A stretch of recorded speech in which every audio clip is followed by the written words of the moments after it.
So, after a brief hiatus from Paladins because of quote-unquote personal attacks and abusive language, I have returned only to exhibit the exact same behavior as before I was banned because I have taken on the grueling job of letting people know when they suck at the game, and I'm not one to let a silly little suspension stop me from that. Okay, never mind. But anyway, I've decided to make a little video on the newest update that should be coming out soon, Valor's End. After some extensive research and script writing, I've created a very objective, factually correct, unbiased, and detailed review of the PTS patch notes, so let's get straight into it. So this patch includes an update to a map. You're probably sitting on the edge of your seat wondering, which one is it? Is it a rework to an absolute dumpster fire of a map like Timbermill, or fixed to the bugs with the saw thing on Splitstone Quarry? Alright, settle down kids. Don't get your hopes up, this is Hi-Res we're talking about. The map that was actually updated was Snowfall Junction. Which one is that again? Oh yeah, it's a map for Onslaught and Team Deathmatch, also known as modes that nobody plays. And it's not even a rework that makes the map better gameplay-wise, it's just an update to the graphics. Yeah, it's not like the player base wants a functioning ballot, it's fun to play game, we just want more skins and obscure changes that literally nobody asked for. Listening to the community is for losers. Well, after seeing what goes down in the game feedback channel on the Paladins Discord server, I guess I can kind of see where Hi-Res is coming from, but we'll touch on that a bit later. For now, we're going to move on to the next, and my favorite, part of the patch notes, the champion balance changes. Yeah, the Discord server is not going to be happy about this one. Anyway, first up, we have Atlas. Removed initial firing phase, down from 4 to 3. Yeah, I don't know what that means. I'm sure this explains it, but I ain't reading all that. Okay, reduced damage from 840 to 870 per shot from 56 to 52. You know what? I'm okay with this. Maybe it'll make some of those annoying flank Atlas players have second thoughts about running around in the enemy backline trying to pester the support to death like a tremendously oversized mosquito. Oh my god. I'm not redoing that, I really don't feel like redoing that. Anyway, who am I kidding? Believing that Paladins players will be less annoying, that's like believing that GTA 6 is going to come out within the next decade. Moving on, now we have... Who's this? Caspian? Is this guy new? Hold on. August 17th, 2022? I've never seen this guy in the game before.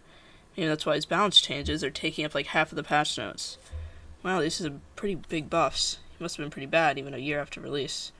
I think it's funny how when a new champion is released, they're either literal trash or so overpowered that you can't help but wonder if they were even play tested. Alright, this guy is boring. Who's next? Oh no. Oh, that's not bad. No comment. That's a good change. Good job, Hi-Res. Who's next? You've gotta be kidding me. Furia has been arguably the best healer in the game for who knows how long. I mean, I've been told before that I was trolling and called things that I will not be repeating because I don't want this video to be taken down when I picked Grover instead of Furia. If you're watching this, Inting Rom, whose name I don't remember, and who threw my game because you didn't like my choice of healer, just know that you were swiftly reported by yours truly and my trusty duo. But I digress. Furia has been the best healer in the game for quite a while, so what could have possibly possessed the balance team and made them buff her? Every passing day, I come closer and closer to believing my theory that Hi-Res is actually run by a band of chimpanzees whose executive choices are decided by spinning a wheel. Okay, maybe that's a little far. I mean, the other support changes can't be that bad, right? Are you serious? I don't even know what to say. This has to be a joke. This has to be a joke. I'm seeing things, right? Please, tell me this is a hallucination. Say it ain't so.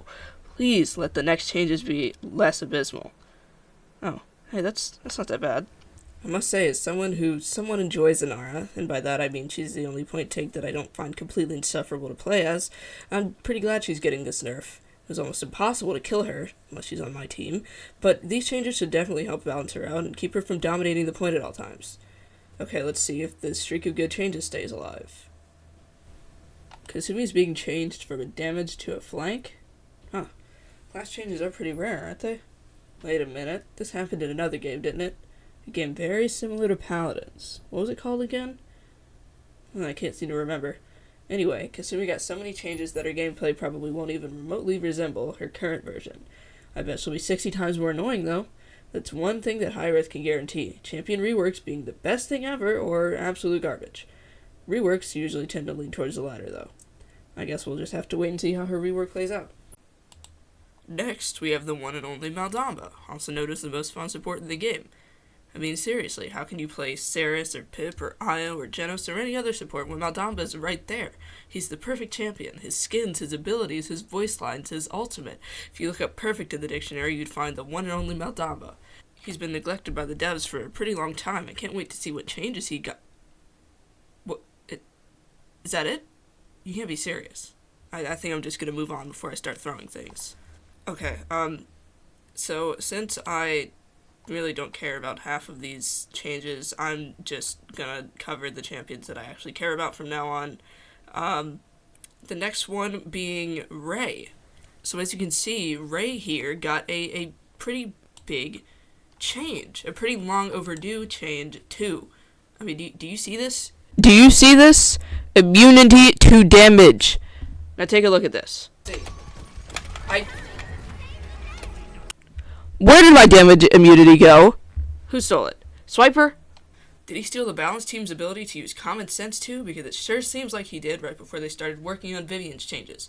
I mean, do you see this? Who asked for a Vivian buff? No, seriously, which one of the 4 Vivian players begged so hard that she actually got buffed? It's not even like no one plays her because she's bad. She's not bad. She's just boring. This is what I look like whenever I play Vivian. Like, what was the point of this buff? Suspect Everyone is a completely fine talent the way it is. This change just seems really random and further supports my wheel spinning theory. This abomination, however, seems 100% intentional, and there's no way this absolutely massive buff to Ying wasn't made just to stir up controversy. I mean, come on, true healing? Ying is now the only champion in the game that can do healing that ignores anti-healing. The only other feature that can do that is kill to heal. On paper, this already seems like a bad idea, and there's no way it's any better in practice. Okay, I know it sounds like I hate Paladins and high-res, but honestly I don't. Despite all its flaws, Paladins is still a really fun game. Is what I would say if I was recording this before Valor's End came out. That's right, it's out now because I took way too long to make this video, and everything after the part where I talk about Inara was recorded after Season 6 already came out. So I'm going to make another video sometime in the future where I talk about my thoughts on Season 6, and let me tell you, it won't be pretty. But until then, have a nice day.